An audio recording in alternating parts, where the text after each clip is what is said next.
Welcome to this webinar. Thank you so much for being here with me. I'm Raquel Ribeiro. I'm from Rio, but I'm based in São Paulo. And I think that's a great way to get started. I'm following the messages. Thank you so much. And I think we can play a game here. So you type where you're based and if you are currently teaching remotely or if you're teaching in-person classes or even hybrid classes. So we get to know a little bit about our contexts. Thank you. So it's great. Yeah? So you type where you're from, where you're based, and how you've been teaching. Context is everything. So post or during the COVID pandemic, this is our new normal. And thank you. Keep typing. I'm following the chat here. Thank you, guys. And post and during the pandemic, we have learned that there are more ways to reach out. And apart from teaching a subject, we teach communication in a foreign language, and the demands are growing more and more. So there's a responsibility in what we do. Also, there is not only this responsibility, but also the students' expectations. If you teach children or teenagers, the parents' expectations too. And adults, because when we study a language and we see that, if you are teaching one-to-one or if you are teaching a school or whatever context it is, if it is in person or remotely or hybrid teaching or maybe in the state schools. I love the teachers from the state schools, by the ways, and they have all my respect, okay? I don't know if there is anybody here who teaches in a state school. There are private schools, so there are many contexts. But it's important to see progress in the language. That's what communicates success to our learners. And in such a context that we've been living in, there are many challenges, but we have a lot more resources. And I invite you, thank you all who are watching here, I invite you to come on board this session, and I do need your participation. How is that? The title says we are going to take a look at voice recognition, available resources, in different contexts, but with one common goal: to help our students develop their pronunciation, consequently, their listening skills, because those things go hand in hand. Please keep typing in the chat. I'm following everything, and I really love this interaction. Feel free to ask questions and use the emojis in the chat too. If there is any insight or anything you learned that you believe can be useful for another colleague, use a hashtag to post in social media. A very effective one is ELT, English Language Teaching, or English classes, for example, or remote teaching or voice recognition, because that's a very important way to help each other, right? And keep please typing and asking questions, and there is a team helping me out here. As you can see, I'm in a school, all right? I'm actually in between classes. So I taught a class previously and I have to teach a class afterwards. So it's a lot, but it's part of what we do. And I feel really happy and proud because everything I'm going to share here with you comes from classroom practice, which means that there are doubts and questions, and sometimes we have to try a second time. But one thing I can guarantee you, since I've been working with voice recognition and the evolution over the past years, especially the last 3 years, I've seen progress, and that's what I'm here to share with you, okay? Well, let me just go. I will modulate here in between sharing my screen all the time, right? And this is something that if you are teaching remotely or if you remember the pandemic, you can do. Our focus is to develop the learner's autonomy. We can say also students' agency. This is such an important concept because those days or decades ago, when the teacher had all the knowledge and the students had to watch that from the beginning to the end, are gone. There are some things we're still adjusting to, and those are the things I'd like to call your attention to. Learners' autonomy or students' agency, using the available resources with teachers' guidance. So the teacher's guidance entitles being in a classroom or in the synchronous class online. This modeling is key. Then we can have a better result in the asynchronous moment of their learning, maybe the synchronous classes or a follow-up homework style, what you call it. Voice and speech recognition and the importance, because we are preparing learners and we are preparing ourselves to interact with all nationalities through speaking English, and how our learners can use it productively. It means in a way that they are learning. I love this symbol, yeah? Because when you get your mobile phone, it means you can speak and there is some sort of interaction with the machine. But first, I'd like to explain in bit of details the two different terms. So I'm using the Cambridge Dictionary here, and voice recognition has to do with the ability of a computer or a machine or our mobile phone to understand spoken instructions or recognize the human voice. So this is key.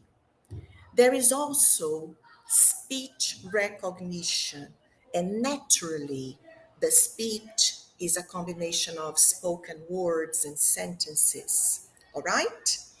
The purpose is to obtain an answer according to our request. And in terms of English language learning, the idea is to obtain a response and check, was my pronunciation possible to be understood, intelligible? What was the machine's reply to my question? Because this is how we rehearse, to a real situation our students may face. For instance, a job interview is a classic one, or presenting something at the company, interacting with employees who come from other countries in online meetings, for example. Or just like I watched it yesterday at CNN, teenagers explaining where they were heading to in Ukraine. So where their family were based and where they were going to and why the family was not along with them, and they used English to communicate. All right?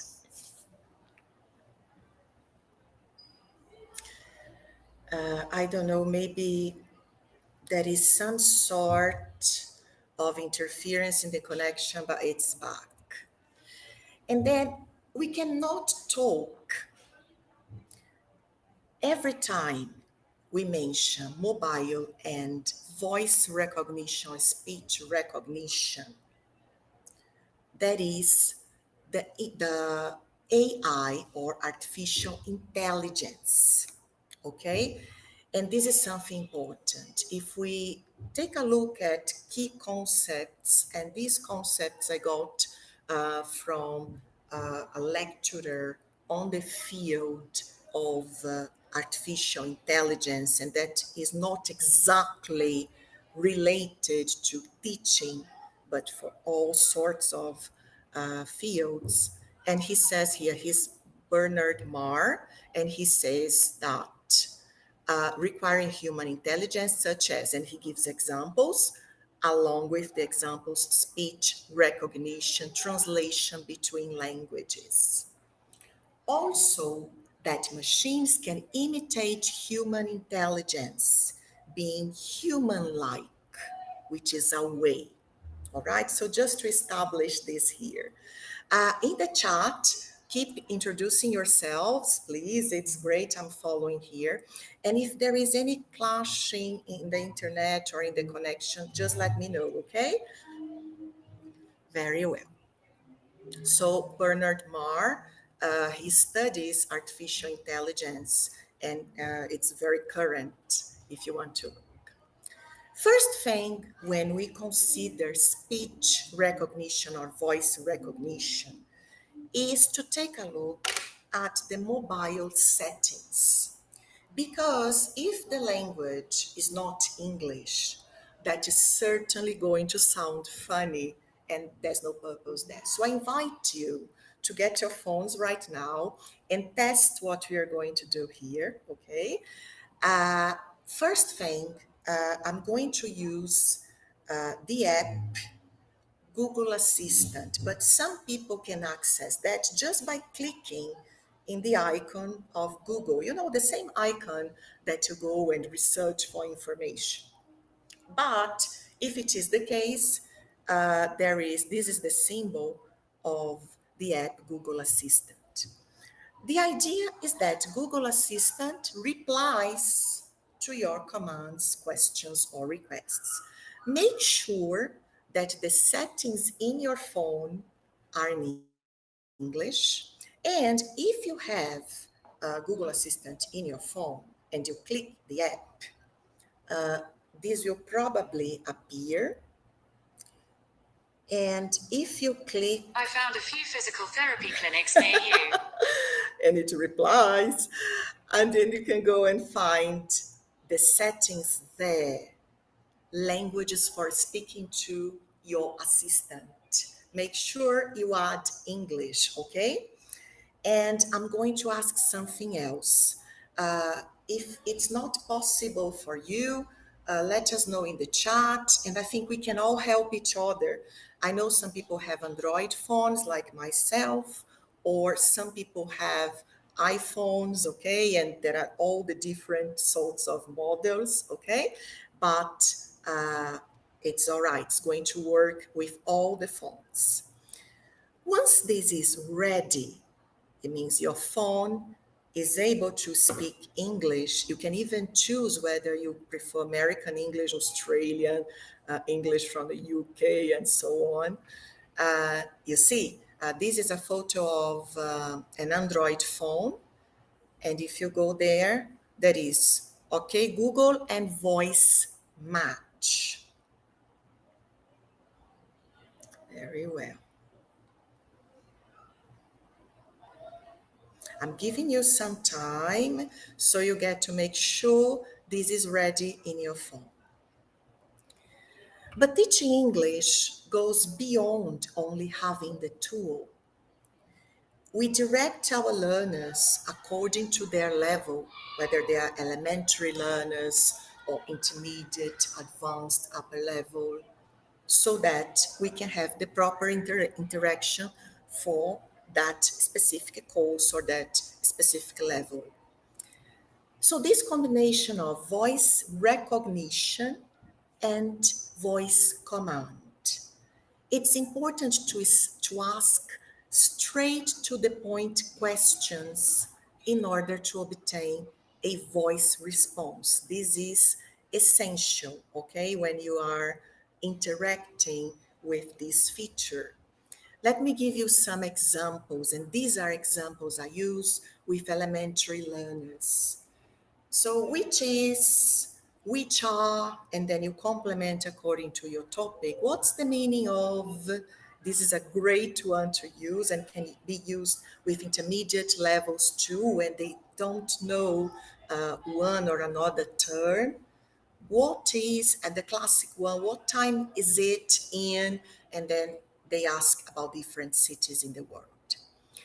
So this is a possibility. I have an idea. Okay, This is the goal for my class. I need my students to, for example, ask the time in different cities in the world. And maybe I can think, okay, guys, please check what time it is now.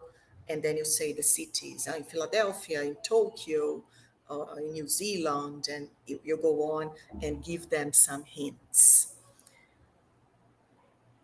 So instead of preparing slides and preparing flashcards or looking at the book, you are using your students' ability to go and look for the information and consequently obtain an answer, and they have to pay attention.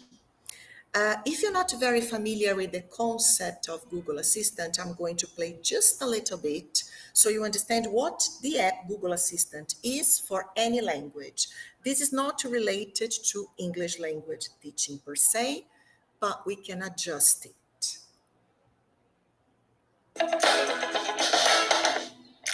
Hey Google, good morning. Good morning, Rachel.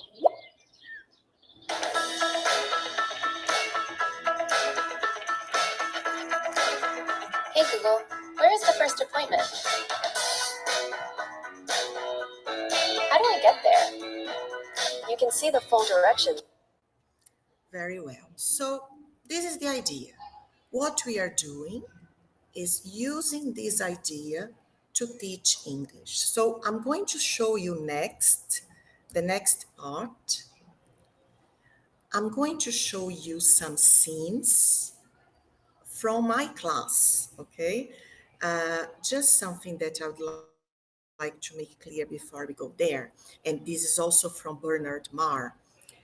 To keep this in mind, because we are teaching, we're not like scientists, that's not our field of study or practice. It says here, it's no longer a primary objective for most to get AI that operates just like a human brain. So this is not where we are looking at, but to use its unique capabilities to enhance our world. Our world is to encourage our learners to speak, to understand. If they make mistakes, they can, okay, let me try again, because it's not going to be a paradise. Maybe they speak a question the machine couldn't understand. There's a glitch on the internet connection. Maybe they have not pronounced the word properly and there's a misunderstanding. Pretty much what happens in communication in our own mother tongues. Very often, I know everybody has stories when you say one thing and the person understands the other, and then we agree and repeat and go on. And it's pretty much like this with technology too. So I'm going to show you videos now, and there is some sort of background noise, obviously, because they were filmed during classes with real students, and I'll be explaining the context of each one of them. And you could give it a try too, all right? So I'm going to take a look at first in this video, and what I'm going to do now, I'll be alternating some screens here, so be patient, please. Right? I'm going to show an intermediate level group. And this group of intermediate level students, they are asking questions in terms of the definitions of some keywords they need for the task in that particular class, right? Another thing I'd like to mention is that these activities were used both in in-person classes before the pandemic and also in remote classes during the pandemic. Because, we are teachers, we can't help it but try. So, and it's so important because that's a very important way to overcome challenges. So what we have here is a pair of students, and I gave them this mission to ask about one term. And they will listen to this definition, and they must focus on the keywords to report back. So it's really important. Every time there is, let's say, a mission, there is a task. All right? Let's listen to this one.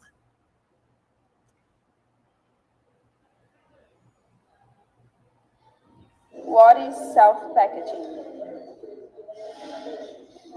According to Daily Nation, self-packaging comprises more than just your dressing. It encompasses every... So what we see here, they asked, one student asked the question and there is a reply. What is really interesting here, and of course, I tested all the questions beforehand to see if the replies match my purpose in class, because this is also a hint. Check this beforehand. So, okay, is that exactly what I have in mind? And then you forward that to your students, okay? So, hint, hint. And it's great because they can listen to it and also read along. So we are working, understanding, intonation, listening. Let's see a second model now. And in this second model, it's also in between pre-intermediate 2, would be A2, B1, getting started. And thank you for the patience with, I have to change here the screens, but What's the meaning of first? I believe that all of us have developed patience and resilience in order to be able to carry on. Thank you for the comments. And I would like you, as I'm talking here, give it a try where you are, ask a question, right? So the question was, what is self-packaging? Ask these questions, see what comes up, let me know, right? It's really important that we test drive everything. The second video I'm showing you, it's in interaction 2. Again, another term. What's the meaning of personal brand? Here's a summary from Wikipedia. Personal branding is the practice of marketing people and their careers as brands. Of course, I'm filming here a very, very short snippet because it's at the heat of the moment when the class is happening. So there is teacher monitoring and getting a sample to see how it's going so that I can study later. There are many things involved. And from my experience, what I see is that they ask the question one more time to be sure of what they have just heard. And that's really interesting, okay? Because if they listen to that a second time, so, okay, I still have a doubt, let's go again. This is key in the learning process. Every choice we make as teachers, and you know that you are aware of that because you know your groups or the learners you have in your groups and their focus and their age ranges and their goals and the things they need to improve at. There is a cognitive challenge that cooperates to this learning goal. So keep this in mind, right? I'm reading here, there's a question about the app. You can use that with or without the app. Some students, they are using with the Google search as it is, and trust your students for that. Just communicate the idea, see what comes up, assist them, but chances are that they are going to help you out a lot more. Let's go to video 3 now. In video number 3, it's an activity for a level that is an elementary level, okay? Let me show you. Meanwhile, keep typing the questions or comments that you have, right? What's the capital of Canada? So we are teachers, so we have an agenda in a positive sense. It's not okay, let me play with Google Assistant just like that. And this works for teenagers and adult learners too, okay?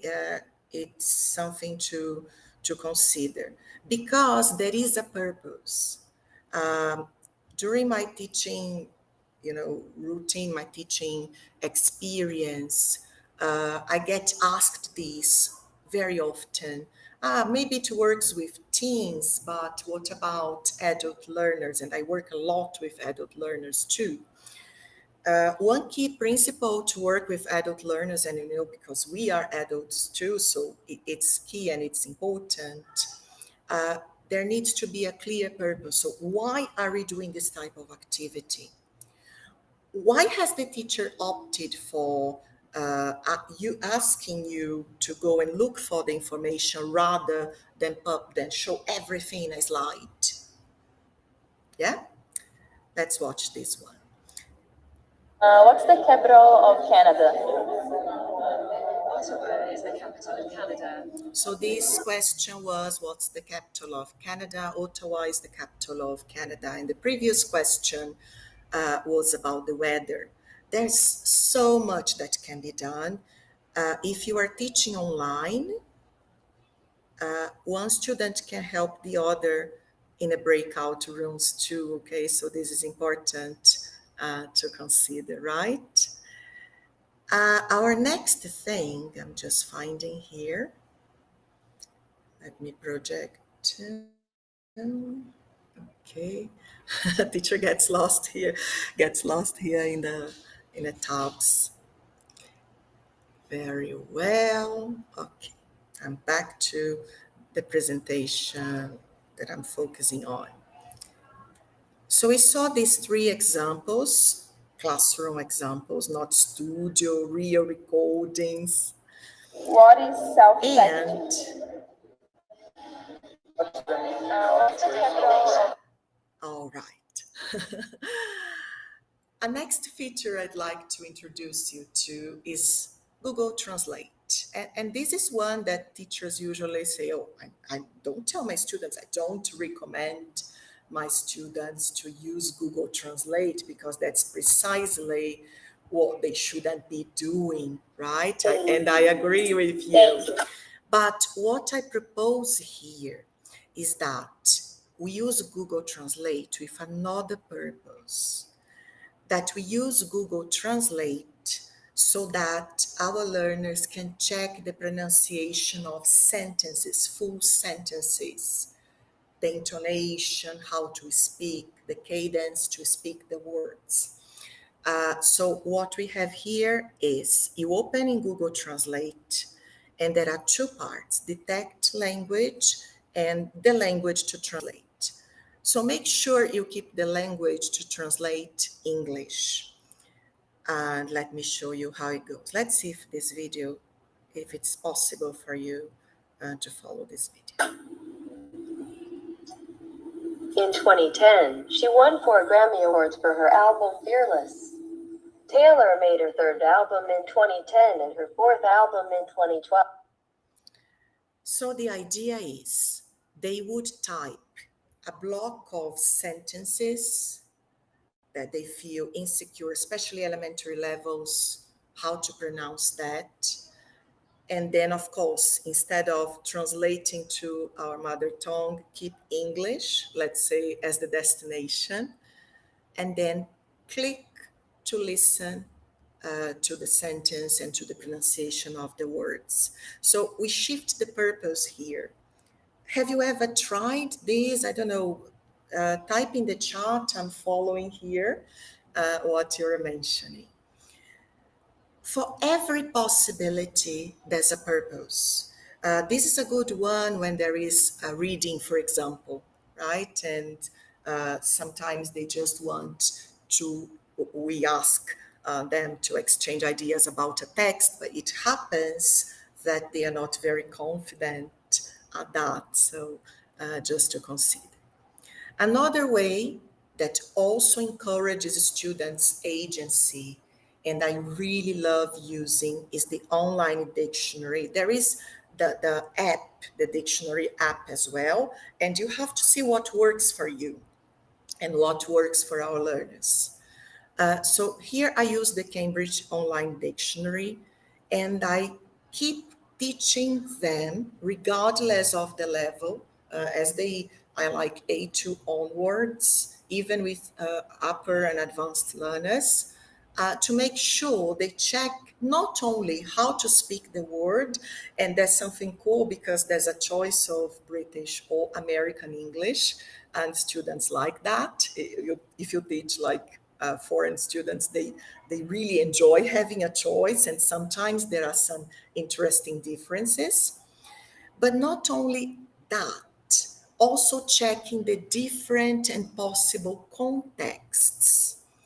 Yeah, and this is a way to escape from the question, how do you say that, teacher? How do you pronounce that? What is the meaning of? So instead of you have to answer all the questions, they have to very actively go and look for the pronunciation and the meaning. Let me show you here an example. Occupational therapist. Occupational therapist. So here they were studying jobs, and they check the job and what this person does in this particular job, how to speak it. And very often throughout the classes, they know they have to go back there and check.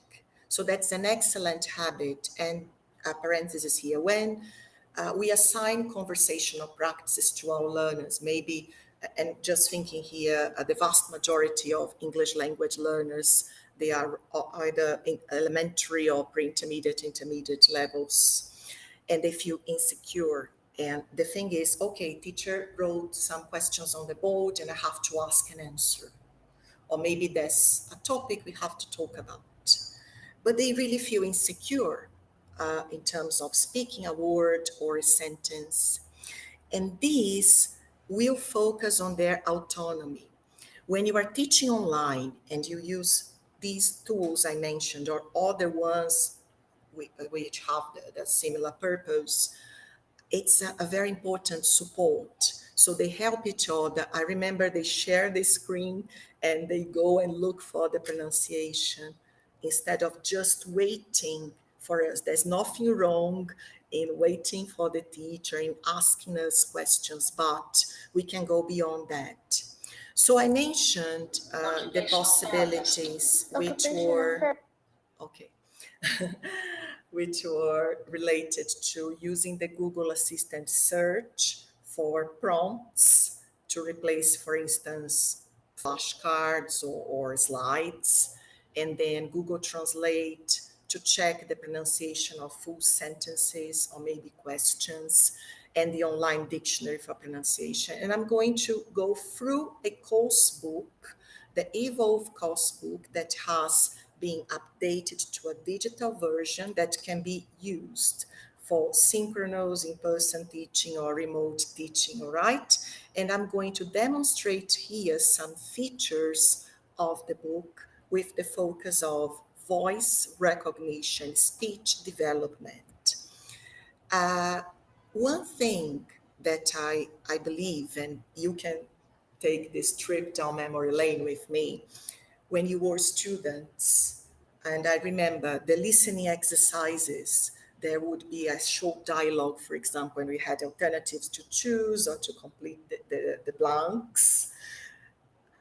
There is a question here. The first one to replace the flashcards is the Google Assistant, because instead of giving a flashcard, for example, time, Ottawa, and then you just ask the assistant, what time is it in Ottawa? What time is it in Canada, for example?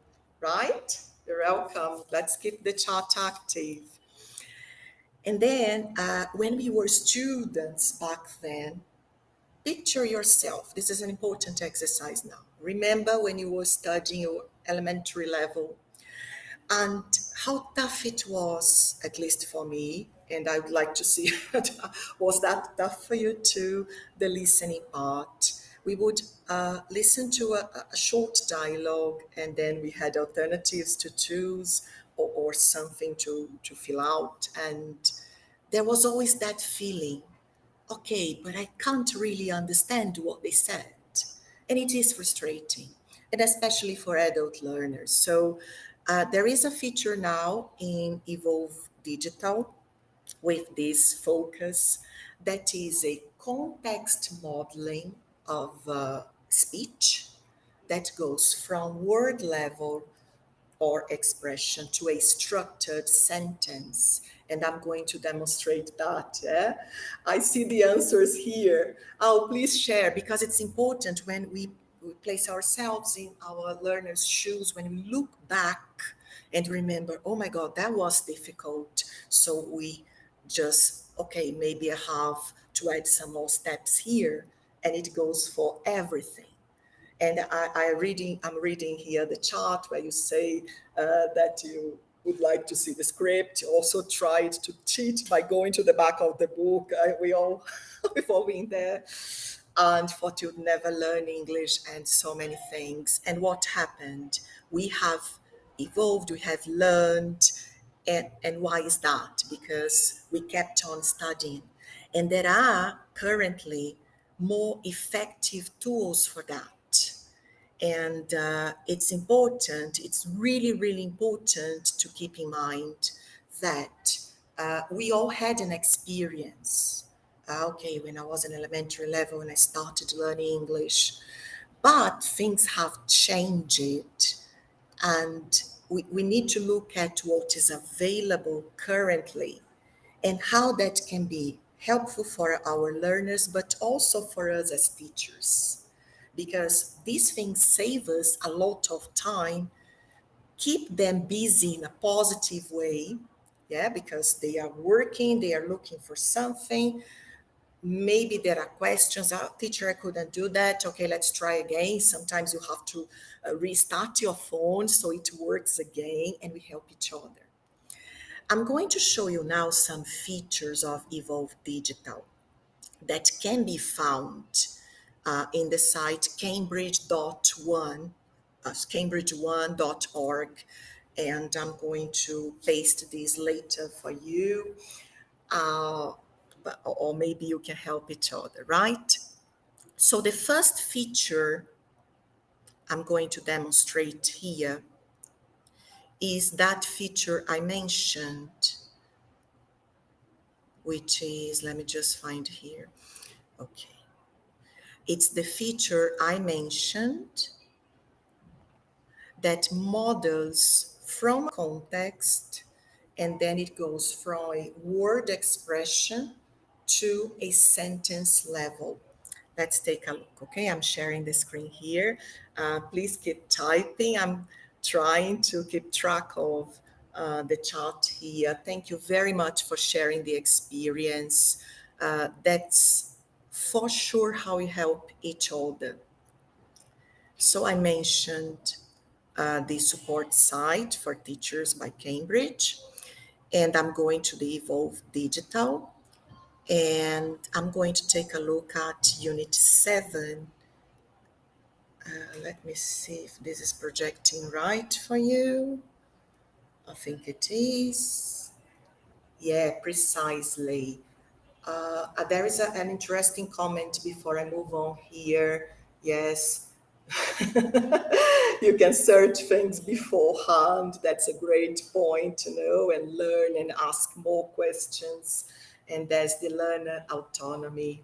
Very well, guys. Keep sharing in the chat. We help each other.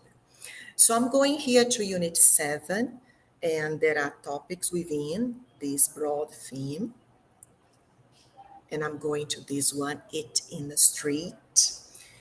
And my purpose now is to demonstrate an activity.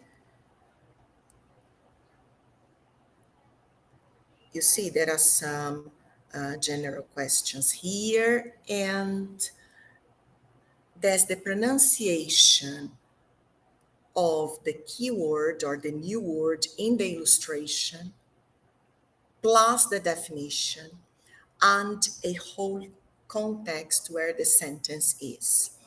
So this is how the student's going to listen and understand how to speak that word. Boiled.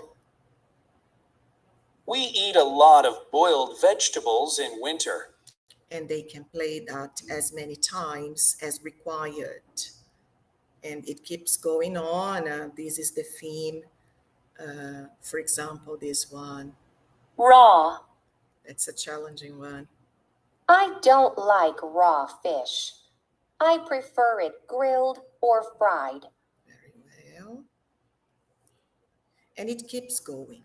Then there is a next phase, which is bits of listening with dialogues and listening to recognize the previously taught vocabulary. I don't like fried fish. I prefer my fish raw, like in sushi.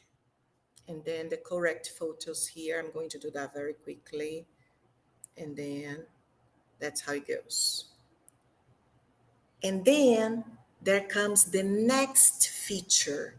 And this is one of my favorite features because this particular feature, let me just say something here, because this particular feature will develop the speech in a context, not only the individual sound, and totally related to the theme you are working with.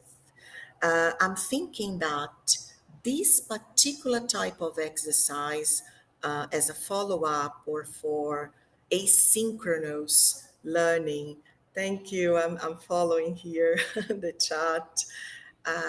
It does make a difference because the more we practice, the more we get to understand how to speak, how to pronounce, and that does make a difference. So as I mentioned, this was one context, and the next context here, let me just... I don't like... Okay.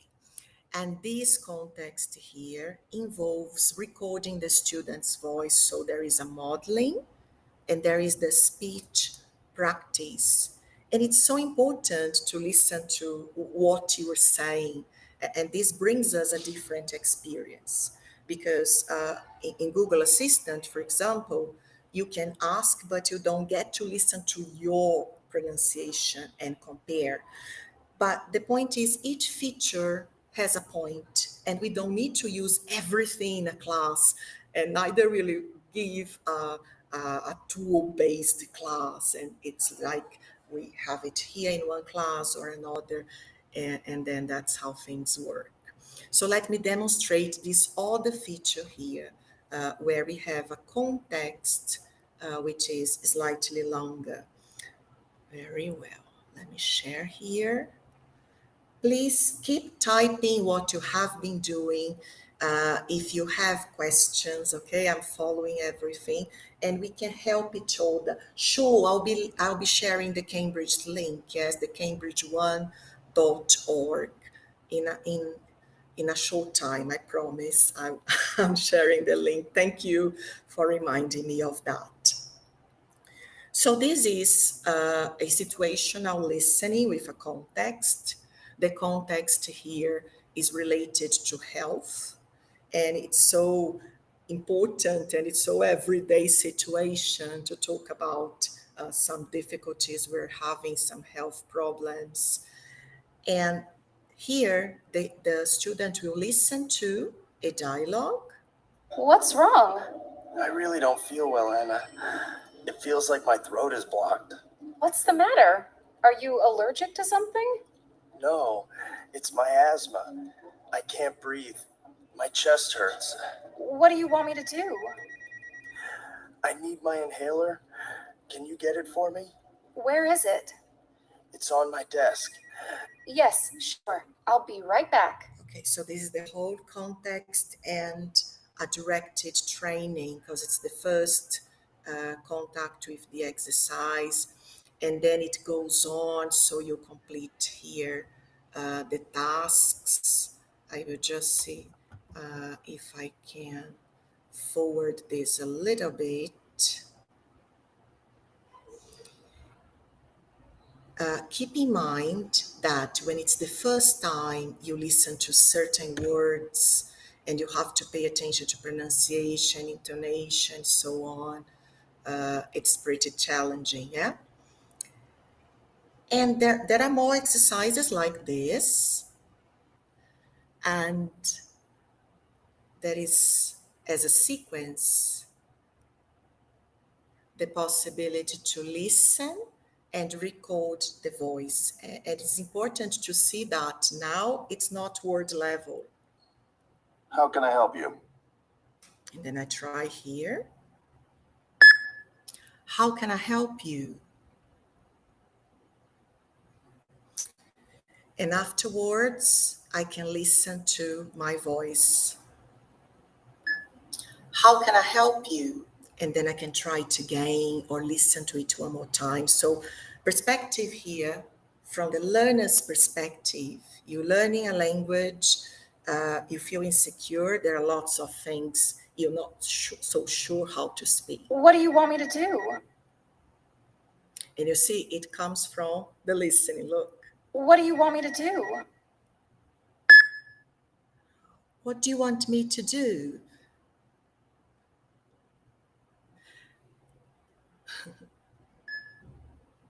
What do you want me to do? And you can compare with the original one. So it's super cool, and there are more exercises, and then it advances, giving our learners more and more practice in this sense, okay? So as a course book that has been developed in this in-between, before the pandemic and during, and I don't know if we can already say post-pandemic, but anyways, it brings our learners more possibilities to feel confident as they are learning English, right? This comes, if you go to Cambridge One, and I'm going to post the link here. Let me just get the link, by the ways. Let me see, it's because I'm logged here. But if you go Cambridge One, I'm just, okay. And then you can register, and there are samples of materials there too. Let me type this in the comments before I forget. Thank you for the comments and for interacting. Let's see if this is working. I've just shared the link with you. Yeah, let me see here if it works, and if it doesn't, if somebody from Cambridge could type it, that would be really, really helpful. I believe the link is right.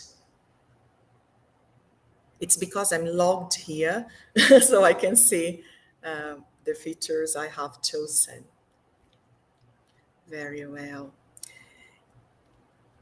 Let's go on here, and you can try all the features and check other books here. There's a lot to check. Very well. So far we've seen Google Assistant, Translate, online dictionary, a course book, but there is more when we talk about speech recognition. What's wrong? I really don't feel well, Anna. There is also a voice reader app, and this is actually an app, Voice Aloud Reader. And what this app does, and it's great for asynchronous learning too, is to get, you choose any website, any article, and the site, the app reads it out loud for you, and you can even choose how fast or slow that's going to be. So I'm going to play a little bit. Oh, let's suppose I want this one about job interview questions. It's very long. And then what you have to do, you click here, and then click in share and find the app. Because I clicked previously, the icon is already here, so it's much easier. Then it gets your article. Of course, you have to wait a little bit. And it's going to read the article for you as I click play. Top 10 job interview questions and best answers. Are you ready to ace your upcoming job interview? One of the most important parts of interview preparation is being ready to respond effectively to the questions that employers typically ask. I'm going to stop right here. It is super cool because it highlights a long reading. So it's great if you... Well, so this was a very quick tutorial. I share these short tutorials in my Instagram Reels. It's Informed Teachers. I'll be sharing that with you, by the ways. And this is another tool so they can, for instance, they're coming back in public transport, and then instead of just reading, looking at it, the article and trying to make sense of what it is, they can actually, oh, that's how you speak this word, that word, and so on. It's also an interesting feature that is helpful for blind, visually impaired students, who, by the way, make use of this sort of assistance a lot more often. So you see, so far, let's suppose I we want have this one seen about job interview questions. It's very long. Embedding videos, yeah, and the challenges. So we've seen some features, just to recall: Google Assistant, then Google Translate with a different purpose, and online dictionary, which is also an app, and there are extra features in this app. And keeping in mind that these features, all the features of voice speech recognition, they help our learners feel more confident in this process of learning, but they do not replace us teachers. Be that in person or remotely, we are the ones guiding, clarifying doubts. We are the ones who come up with the tasks and who have this important agenda of directing them on what to do. So can you learn English just by using Google Assistant? Hardly, I'd say. The purpose here is to direct those resources so that can be helpful to our learners. We've all been there, learners who have been for a number of levels with us and feel, oh, my listening never or hardly ever progresses, or I have a very hard time speaking, and that's why I don't like to speak, because, right, I feel insecure. And then those are important tools that can assist all of us. Does it mean your students are not going to ask you any questions? Of course it doesn't. For instance, the feature of the course book, you can tell them, all right, you were speaking a sentence. Does it sound different? Then we can check it out together. And teachers are essential. And I have this quote here that comes from my experience over these years, teaching and encouraging my learners and learning, teaching and learning from them as well. So in this specific case of English language learning, or our field, which is ELT, voice and speech features are available and can support our students improve the intelligibility of their pronunciation, the understanding of new words and speech, and also it works in terms of their confidence, how confident they feel. Oh, I have to present, I have to go through an interview, or just I met somebody who's not Brazilian, and let's talk, let's interact with each other. So this is a key message I'd like to leave with you, to consider the available resources and try. Oh, but I'm teaching only one student. There's room for that. I'm teaching remotely. There's room for that. It's a large group. There's room for that. So you can have them work in smaller groups, have them assist each other. Okay, it's a trio, and let's work with just one phone because that's what is available, right? There are many possibilities. These hashtags are important if you want to follow this discussion, especially on Twitter. I post a lot on LinkedIn and, of course, social media, because I do believe in the power of reaching out and interacting and inspiring each other. And Another thing I posted in the World of Better Learning blog, it's a blog and we share teachers and authors, we share what we've been doing, and for all age ranges and business English or young learners, or I mean, for elementary, using technology, without technology, all sorts of things within the field of English language teaching. And this is another thing that I keep in mind.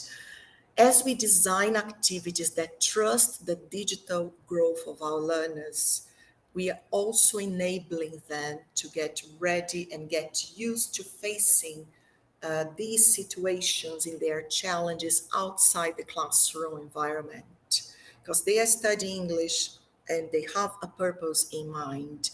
And studying English is one way of getting that. And I would like to open this space here for questions. Following the chat, not 100% because there's the presentation too. And let me just go back here where I can keep track of everything in the chat here. Thank you for the support. As a community, we really have to encourage and support each other in the struggles we have,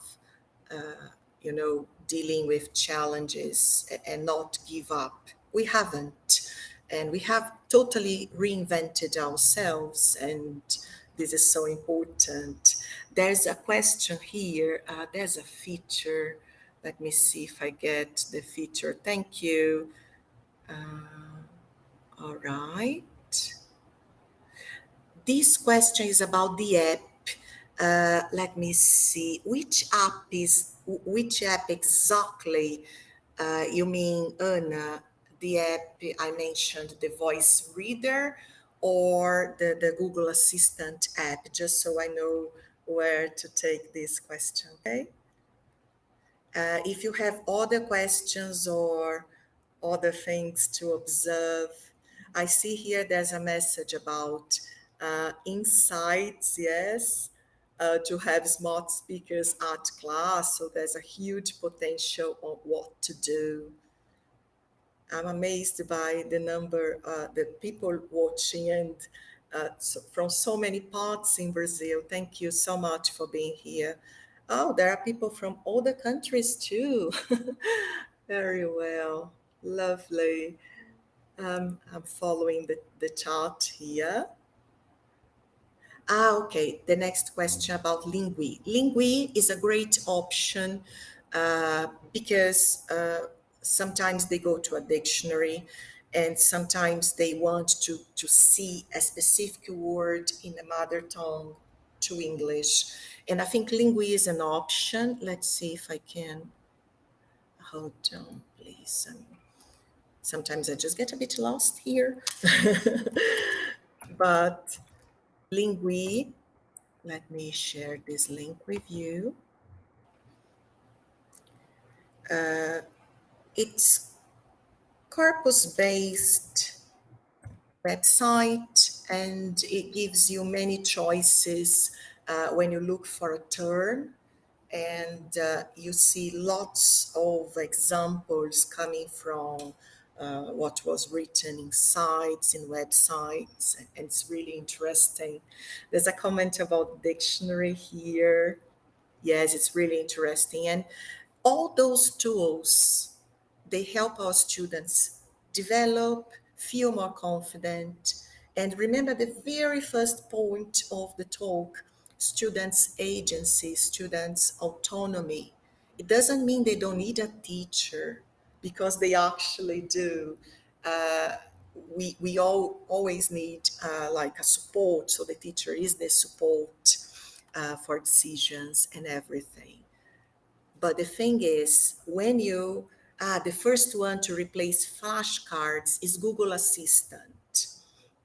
Let me type here. It's the very first one, because the Google Assistant one is the one that somehow replaces flashcards, Very well.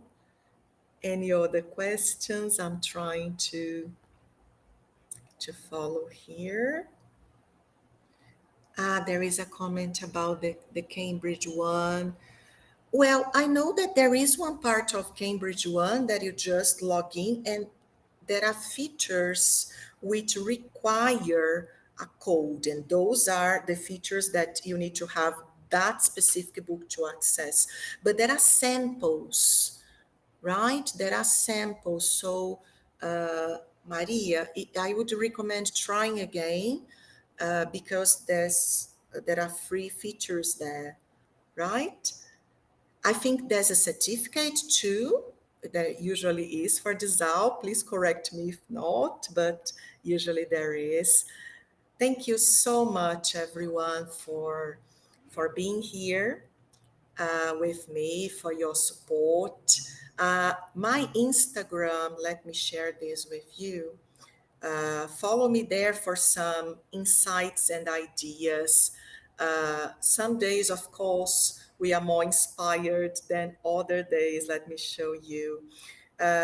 This is a great tool to communicate with colleagues. I'm very active in Instagram, and I even use with my students too. You can see my learners' work.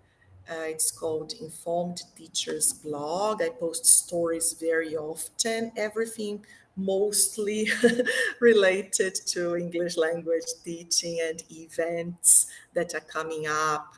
This is a very interesting post where my learners are typing.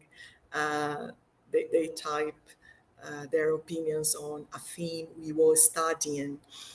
And thank you so much. Let me see one thing here. Before I say goodbye, let me type. This is the Instagram link. So it's Raquel Ribeiro, and I'm always taking part and sharing at the ELT events. And I do believe that there is a lot more we can do together. So if you try these activities, get in touch, let me know how it goes. Use hashtags, we should tag each other and keep moving and promoting a more positive, effective, and productive learning experience to our students. Thank you so much for being here. I really appreciate that.